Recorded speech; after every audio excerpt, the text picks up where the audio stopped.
پاسکوڑا والے علماء کی قدر کرتے ہیں، مہمانوں سے محبت کرتے ہیں۔ میں مجبوراً نہیں آ رہا ہوں، لیکن میں بہت جلد انشاءاللہ جب وہ چاہیں اسی مہینے کے آخر میں یا اگلے مہینے خود سے تاریخ دوں گا، اور مفتی صاحب نے یہ بھی ساتھ وعدہ کیا کہ جو اگلی تاریخ آپ کے مانگنے پر میں دوں گا اس میں میں آپ کے پیسے سے نہیں بلکہ پاسکوڑا میں اپنے پیسے سے آؤں گا۔ اب اس سے زیادہ اور کیا چاہیے آپ کو بتائیے؟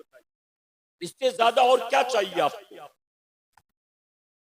آپ معذرت کر لیں لیکن نہ گھبرائیں، اس مہینے کے اخیر میں یا جب وہ مناسب سمجھیں انشاءاللہ العزیز یہ فقیر حاضر ہوگا اپنے اخراجات سے۔ میں خود اپنے اخراجات سے ان کے ہاں آؤں گا بھی اور قیام بھی کروں گا، اور انشاءاللہ العزیز اس چیز کو وہ لوگ تسلیم کریں گے، کوئی کسی کے اوپر بلیم نہ کرے، اور یقیناً اہل محبت ہیں، یہ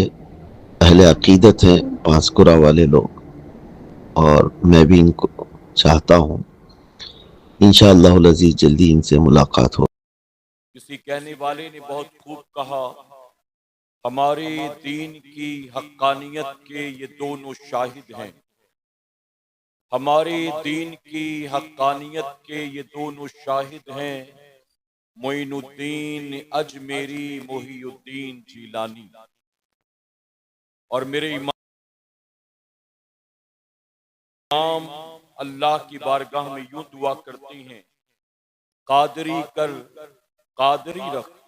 قادریوں میں اٹھا، کہیں آمین۔ قادری کر قادری رکھ قادریوں میں اٹھا، قدر عبد القادر قدرت نما کے واسطے۔ میرے پیارے آقا علیہ الصلوۃ والتسلیم کے پیارے دیوانوں، اب میں آپ سے ایک سوال پوچھوں گا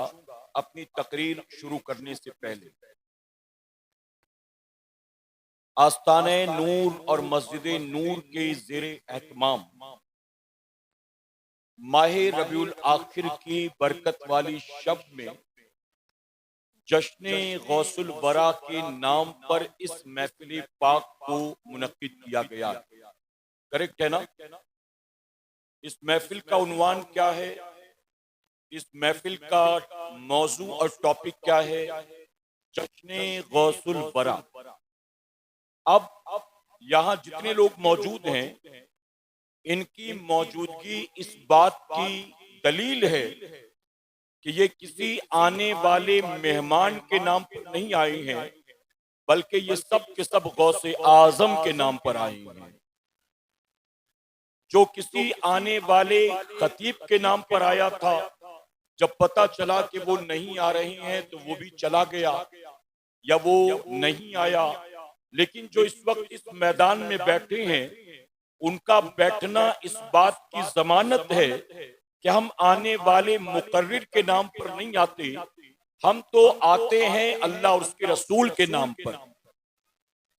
اور یاد رکھنا، سنیوں علماء کی موجودگی میں میں کہوں گا، آپ کسی بڑے مقرر کا نام سن کر اپنے گھر سے 10 بار نکلیں، آپ کسی آنے والے عالم کا، مفتی کا، پیر کا نام سن کر اپنے گھر سے 10 بار نکلیں، ممکن ہے کہ آپ کا نکلنا اللہ کی بارگاہ میں قبول نہ بھی ہو، لیکن اگر آپ اپنے گھر سے نکلیں گے اللہ اور اس کے رسول صلی اللہ علیہ وسلم کے نام پر، تو میں منبر رسول پر موجود ہوں، ذمہ داری کے ساتھ کہتا ہوں، آپ کا 100 200 500 قدم چلنا نہیں، رب رسول کے نام پر ایک قدم بھی نکلو گے اللہ اسے قبول بھی فرمائے گا، اللہ اس کا اجر بھی عطا فرمائے گا۔ میرے پیارے آقا علیہ الصلوۃ والتسلیم کے پیارے دیوانوں، میں ممبئی سے چلا تب سے مسلسل یہی کال، یہی میسج، یہی کال، یہی میسج، مفتی صاحب نہیں آ رہے ہیں، لوگ فلاں جگہ سے آ رہے تھے، فلاں جگہ سے آ رہے تھے، فلاں جگہ سے آ رہے تھے۔ کئی لوگ تو آ چکے ہیں، کئی لوگ آدھے راستے تک پہنچ چکے ہیں، لیکن جب پتا چلا کہ مفتی صاحب نہیں آ رہے ہیں تو وہ سب ناراض ہو گئے۔ میرے پیارے آقا علیہ الصلوۃ والتسلیم کے پیروانوں، آپ بتائیے مفتی صاحب جو نہیں آئے ہیں تو کیا وہ جان بوجھ کر نہیں آئے ہیں؟ جی، مفتی صاحب کی کوئی مجبوری تو نہیں تھی نا کہ تاریخ دینا ہی پڑے گا، کہ کوئی مجبوری نہیں تھی کہ اگر میں نے مانگا تو تاریخ دینا ہی پڑے گا، میں ان کو منع نہیں کر سکتا، چلو میں دے دیتا ہوں، بعد میں لاسٹ مومنٹ پر منع کر دوں گا۔ میرے پیارے آقا کی صلاۃ و تسلیم کے پیروانوں، ہرگز ایسا کوئی معاملہ نہیں ہے۔ آپ کو یہ بتایا گیا کہ مفتی صاحب اگر نہیں آ رہے ہیں، اور وہ بھی کل رات 1:30-2 بجے پتا چلا، یعنی لاسٹ مومنٹ پر پتا چلا کہ کچھ ایسے حالات بن گئے جن حالات کی وجہ سے مفتی صاحب نہیں نکل سکے اور نہیں آ سکے، اور ساتھ ہی مفتی صاحب نے یہ بھی وعدہ کیا، میں آپ کو حضرت کا میسج بھی نہیں دکھا سکتا، میں آپ کو حضرت کا وائس میسج بھی نہیں سنا سکتا، البتہ میں نے اس علاقے کے امام صاحب کو میسج سینڈ کر دیا اور انہوں نے کمیٹی کے نوجوانوں کو وہ میسج سنا بھی دیا۔ میرے پیارے آقا کے پیروانوں، مفتی صاحب نے باقاعدہ مینشن کر کے یہ بات کہی کہ میں نے پاسکوڑا والوں کو بہت محبتی پایا ہے، پاسکوڑا والے علماء کی قدر کرتے ہیں، مہمانوں سے محبت کرتے ہیں، میں مجبوراً نہیں آ رہا ہوں، لیکن میں بہت جلد انشاءاللہ جب وہ چاہیں اسی مہینے کے آخر میں یا اگلے مہینے خود سے تاریخ دوں گا۔ اور مفتی صاحب نے یہ بھی ساتھ وعدہ کیا کہ جو اگلی تاریخ آپ کے مانگنے پر میں دوں گا، اس میں میں آپ کے پیسے سے نہیں بلکہ پاسکوڑا میں اپنے پیسے سے آؤں گا۔ اب اس سے زیادہ اور کیا چاہیے آپ کو بتائیے، اس سے زیادہ اور کیا چاہیے آپ کو؟ میرے پیارے آقا کے پیروانوں، میں بڑے بڑے علماء کے ساتھ سفر کرتا ہوں، اور آپ جانتے یہ مفتی سلمان صاحب ہوں، سید امین القادری صاحب ہوں، الحمدللہ یہ ہمارے ساتھیوں میں سے ہیں۔ اکثر ایسا ہوتا ہے کہ کہیں جب یہ بڑے بڑے نام نہیں پہنچ پاتے نا، تو آنے والے لوگ کمیٹی والوں کو تانا دیتے ہیں اور یہ کہتے ہیں کہ تم جھوٹ بول رہے ہو، تم نے تاریخ لی ہی نہیں ہوگی، تمہیں تاریخ ملی ہی نہیں ہوگی، تم نے صرف چندہ جمع کرنے کے لیے ان کا نام لیا، تم نے صرف بھیڑ جمع کرنے کے لیے ان کا نام لیا۔ مفتی صاحب نے مجھے ریٹن میسج کیا، میں نے کہا حضرت اس میسج سے میں تو مطمئن ہوں، لیکن یہ میسج آپ نے ٹائپ کیا کہ میں نے ٹائپ کیا کہ کسی اور نے ٹائپ کیا، یہ کیسے لوگوں کو کنونس کروں گا؟ اس لیے مجھے آپ کا وائس میسج چاہیے تاکہ کمیٹی والوں کو پتا چل جائے اور آنے والوں کو پتا چل جائے کہ واقعی آپ کی تاریخ لی گئی تھی، پوسٹر میں آپ سے پوچھ کر نام ڈالا گیا، آپ کے نام پر پروگرام کا اعلان کیا گیا، لیکن حالات کچھ ایسے بنے جس کی وجہ سے آپ نہیں نکل پڑے، تو اس میں کیا کر سکتے ہیں؟ میرے پیارے آقا کے پیروانوں، دیکھیے جو بھی ہوتا ہے آپ کی اور میری مرضی سے نہیں ہوتا، بلکہ سب کچھ میرے مولا کی مرضی سے ہوتا ہے۔ مفتی صاحب آتے یہ بھی اللہ کی مرضی، اور مفتی صاحب نہیں آئے تو اس میں بھی اللہ کی کچھ نہ کچھ مصلحت ہے، کریکٹ ہے کہ نہیں؟ ہمیں اور آپ کو بات سمجھ میں نہ آئے، ہم ناراض ہوں، ہم طرح طرح کی باتیں بنائے، لیکن اس کے پیچھے جو راز ہے وہ میرا مولا بہتر جانتا ہے۔ ہو سکتا ہے کہ مفتی صاحب کا یہاں آنا جو ہے وہ ان کے لیے کسی اعتبار سے نقصان دہ ہوتا، کچھ ریزن ہوتا، اللہ تبارک تعالیٰ نے کچھ ایسے حالات بنائے کہ مفتی صاحب نہیں آ سکے، اللہ کی مرضی۔ اب اس پر ہمارا آپ کا کنٹرول تو نہیں چلتا نا۔ آپ مجھ سے اگر اگلے مہینے کی تاریخ مانگے کہ حضرت فلاں جگہ جلسہ ہے، آپ کی تاریخ دے دیں، میں نے آپ کو 20 دن کے بعد کی اپنی تاریخ دے دی، آپ نے مجھ سے مانگا، میں نے چیک کیا، ڈیٹ خالی تھی، میں نے دے دیا، لیکن جو اگلے مہینے کی 20 تاریخ میں نے دے دی ہے، اس 20 تاریخ تک دنیا کے حالات کیا ہوں گے، آپ کے میرے حالات کیا ہوں گے، یہ تو نہ آج آپ جانتے ہیں نہ میں جانتا ہوں، یہ تو میرا مولا جانتا ہے نا۔ اگلی 20 تاریخ تک میں زندہ بھی رہوں گا کہ مجھے معلوم نہیں، اگلی 20 تاریخ تک آپ زندہ رہیں گے آپ کو معلوم۔ میرے پیارے آقا کے پیروانوں میں بات آئی تو بتا دوں آپ کو۔ اچھا، جو حضرات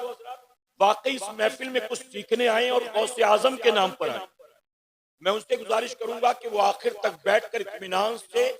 یہاں سیکھنے کی کوشش کریں گے انشاءاللہ، ٹھیک ہے؟ میں دیکھ رہا ہوں کہ جتنے لوگ پنڈال میں بیٹھے ہیں نا، اتنے ہی دائیں بائیں یہاں وہاں بھٹک بھی رہے ہیں، گھوم پھر بھی رہے ہیں۔ اگر واقعی دین سیکھنا چاہتے ہیں تو یہاں آ کر بیٹھے۔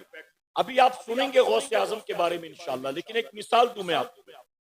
میرے پیارے آقا کے پیروانوں، میں پچھلے 3 سال سے آندھرا پردیش کے ایک علاقے میں جاتا ہوں 12ویں شریف کے موقع پر۔ 12ویں شریف میں ایک آدمی وہاں پر 12 روزہ میلاد النبی کی محفل کرتا ہے کئی سالوں سے، تقریباً 8 سالوں، کسی سے چندہ نہیں، وہ شخص اکیلے، اللہ نے اتنا نوازا ہے اس کو، اللہ نے اتنا دیا ہے، وہ کہتا ہے میں سال بھر کماتا ہوں اور جب میلاد کا مہینہ آتا ہے تو جن کے صدقے میں کماتا ہوں ان کے نام پہ لٹاتا ہوں، ان کے نام پر۔ آج بھی ایسے لوگ ہیں، اور وہ 12 روزہ محفل میں ہماری جماعت کے بڑے بڑے علماء کو دعوت دیتے ہیں۔ میں 3 سال سے جا رہا ہوں، علاوہ اس کے آپ جن جن کے نام جانتے ہیں، احمد نقشبندی صاحب ہو، چاہے وہ سید امین القادری صاحب ہو، ان سب کی تاریخیں وہ لیتے ہیں۔ کسی وجہ سے 2 سال سے سید صاحب کی تاریخ نہیں مل سکی۔ اس مرتبہ جب میں گیا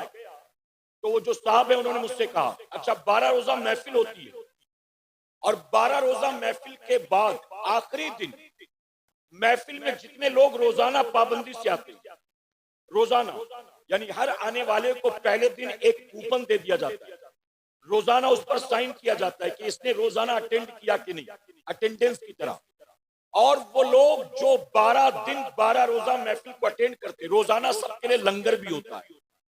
12 روزہ لنگر بھی، اور آخری دن ہر آنے والے کو حضور صلی اللہ علیہ وسلم کی نسبت سے 1200 روپے کا گفٹ کٹ بھی ہوتا ہے، گفٹ پیکٹ، صرف علماء کے لیے نہیں، عوام کے لیے، وہ 500 لوگ ہوں، 800 لوگ ہوں، 1200 لوگ ہوں، سب کو تحفہ بانٹتا ہے حضور کے نام پر۔ اس مرتبہ جب میں گیا تو اس شخص نے مجھ سے کہا کہ حضرت 2 سال سے سید صاحب کی تاریخ نہیں ملی، اب اگلے سال آپ کو سید صاحب کی تاریخ دلانا ہی دلانا ہے۔ اگلے سال 6 دن میں اپنی طرف سے علماء کو جن کو بلانا ہے بلاؤں گا، اور 6 دن آپ کو آپ کے اعتبار سے سیٹنگ کرنا ہے، جس میں امیر سنی دعوت اسلامی بھی ہونے چاہیے، سید امین القادری صاحب بھی ہونا چاہیے، مفتی زبیر احمد صاحب قبلہ مصباحی بھی ہونا چاہیے، مفتی سلمان صاحب کے بڑے بھائی مفتی سلمان ازہری صاحب بھی ہونا چاہیے۔ اس بندے نے کہا یہ 6 لوگ مجھے چاہیے اور آپ کی ذمہ داری۔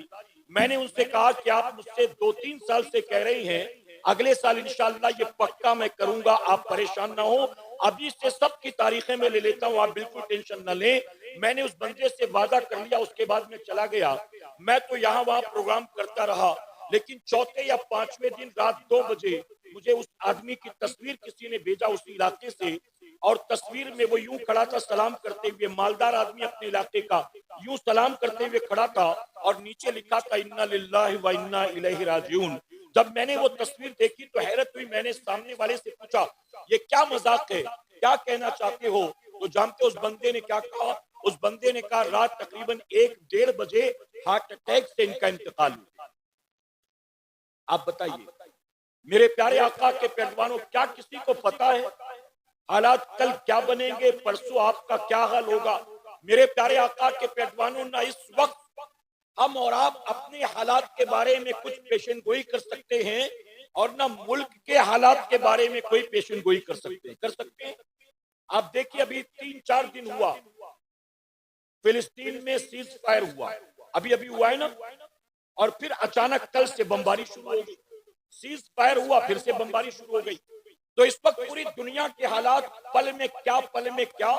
کوئی اندازہ نہیں لگا سکتا۔ تو مفتی صاحب قبلہ نہیں آئے، اس کے پیچھے کچھ ریزن ہے، اور وہ ریزن ایسا ہے کہ جو مائک پر میں بیان نہیں کر سکتا۔ میرے پیارے آقا کے پیروانوں، بس یہ سمجھیں، چاہے وہ ہمارا پیر ہو، چاہے ہماری جماعت کا بڑا عالم ہو، چاہے مفتی ہو، چاہے وہ حافظ قرآن ہو، چاہے مسجد کا امام ہو، آخر وہ بھی انسان ہے، اور ہر انسان کے ساتھ بہت ساری چیزیں لگی ہوتی ہیں،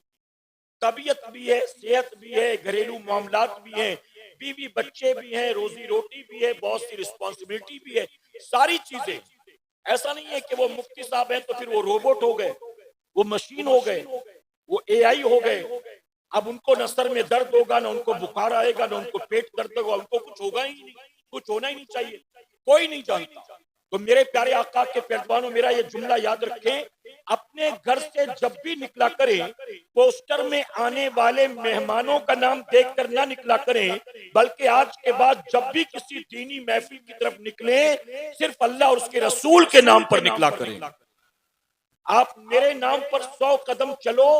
آخرت میں کچھ بھی نہیں ملے گا، اللہ کے نام پر ایک قدم بھی چلو گے، اللہ نے قبول کر لیا تو قیامت میں 40 50 60 70 سال کی زندگی ایک طرف ہوگی، رب کے نام پر آپ کا ایک قدم چلنا آپ کے لیے جنت کی ضمانت بن جائے گا۔ آج کے بعد یہ یاد رکھیں گے کہ نہیں؟ لوگ پوچھتے ہیں شاعر اسلام کون آ رہا ہے، نقیب صاحب کون آ رہے ہیں، اور آپ کی طرف یہ سب چلتا ہے، جو سیلیبریٹی ہیں ان کو بلاؤ۔ اچھا ایک تلخ بات کہوں، میرا یہ تجربہ ہے، ابھی میں نے دیکھا پہلے کسی علاقے میں جلسے ہوتے تھے نا، چھوٹا موٹا میلاد کا پروگرام ہو، بڑے گاؤں کی دستار بندی کا جلسہ ہو، سالانہ جلسہ ہو، اس کا پروگرام ہو، تو پہلے ہوتا یہ تھا کہ جب بھی کوئی ایسا پروگرام گاؤں میں ہوتا تو کمیٹی والے مسجد کے امام سے مشورہ کرتے تھے کہ حضرت کس کو بلانا اس سال آپ بتائیے، اور پھر امام صاحب گاؤں کے حالات کے اعتبار سے سجیسٹ کرتے تھے کہ فلاں آدمی کو بلایا جائے۔ ہمارے گاؤں کے حالات اس وقت محبت رسول کی ضرورت ہے، اصلاح معاشرہ کی ضرورت ہے، رد وہابیہ کی ضرورت ہے، رافضیت بڑھ رہی ہے، صحابہ کے گستاخ بڑھ رہے ہیں، آخر ہماری سوسائٹی میں ضرورت کس بات کی ہے؟ اسی ضرورت کے اعتبار سے کسی عالم کو بلایا جائے تو پہلے علماء کو دعوت دینے سے پہلے مسجد کے امام سے مشورہ کیا جاتا تھا، اب امام صاحب سے مشورہ نہیں ہوتا، اب کمیٹی کے لونڈے یوٹیوب پہ ڈھونڈتے ہیں کہ کس کو بلانا چاہیے۔ بتائیے ہے کہ نہیں؟ اب کمیٹی کے لڑکے یوٹیوب پہ دیکھتے ہیں کہ کس کو بلانا چاہیے، اور کبھی کبھی برا مت مانیے گا، ہم نے دیکھا وقت نہیں ہوتا، پروگرام میں وقت کی قلت ہوتی ہے، مہمان زیادہ ہوتے ہیں۔ اچھا مہمان زیادہ کیوں؟ ہم نے کہا یار آپ نے چار ناتواں بلا لیے، خامخواہ میں بجٹ اپسیٹ کیا، آپ نے اتنا بلا لیا کیوں؟ تو کہتے نہیں وہ دراصل ایک آدمی نے ضد کر کے ایک فلاں کو بلایا ہے، اور اس آدمی نے کہا حضرت کے آنے جانے کا پورا خرچہ میں دوں گا لیکن ان کو تو بلانا ہی پڑے گا۔ تو آپ کے یہاں تو یہ بھی چلتا ہے کہ ایک فلاں کو فلاں اسپانسر کر رہا ہے، فلاں کو فلاں اسپانسر کر رہا ہے۔ میرے پیارے آقا علیہ الصلوۃ والتسلیم کے پیغمبروں، سال میں ایک جلسہ اگر ہوتا ہے تو وہ ایک جلسہ بھیڑ بھاڑ کے لیے نہ ہو، کمیٹی کے نام کو چار چاند لگانے کے لیے نہ ہو، آس پاس کے گاؤں میں اپنی دھاک بٹھانے کے لیے نہ ہو، بلکہ سال میں ہونے والا ایک جلسہ گاؤں میں پنپنے والی بیماری کو دور کرنے والا ہونا چاہیے، سوسائٹی میں چینجز کے لیے ہونا چاہیے، تبدیلی کے لیے ہونا چاہیے۔ آپ جانتے میں ایک سوال پوچھتا ہوں آپ سے، میری بات سمجھ میں آ رہی نا؟ اچھا کچھ لوگوں کے لیے میں بالکل نیا ہوں، جب ہلچل بھائی میرے بارے میں بول رہے تھے تو کئی لوگ یہ سوچ رہے ہوں گے کہ یار تو میں نے تو پہلی بار دیکھا، اس کو تو پہلے کبھی دیکھا ہی نہیں ہے میں نے، اور یہ اتنی تعریفیں کرتے چلے جا رہے ہیں، جبکہ آپ کے پاسکوڑا میں تقریباً 3 سے 4 بار میں آ چکا ہوں، آپ کے پاسکوڑا میں ہی میں، اور سید امین صاحب کے ساتھ بھی آ چکا ہوں، مفتی سلمان صاحب کے ساتھ بھی آ چکا ہوں، اور اکیلے بھی آ چکا ہوں، اور آپ یہاں سے قریب میں 5 کلومیٹر دور پر گاؤں ہے، مجھے ایگزیکٹ گاؤں کا نام نہیں پتا، وہاں تقریباً میں 5-6 بار آ چکا ہوں، وہاں 5-4-6 بار آ چکا ہوں۔ میرے پیارے آقا علیہ الصلوۃ والتسلیم کے پیغمبروں، تو بہرحال جنہوں نے مجھے پہلے لائیو سنا ہے یا جنہوں نے مجھے سوشل میڈیا پر سنا ہے وہ جانتے ہیں کہ میں نعرے والی تقریر نہیں کرتا، بلکہ میں اصلاحی گفتگو کرتا ہوں، اور میں اپنی گفتگو شروع کر رہا ہوں۔ یہ کچھ باتیں میں نے آپ کو سمجھانے کے طور پر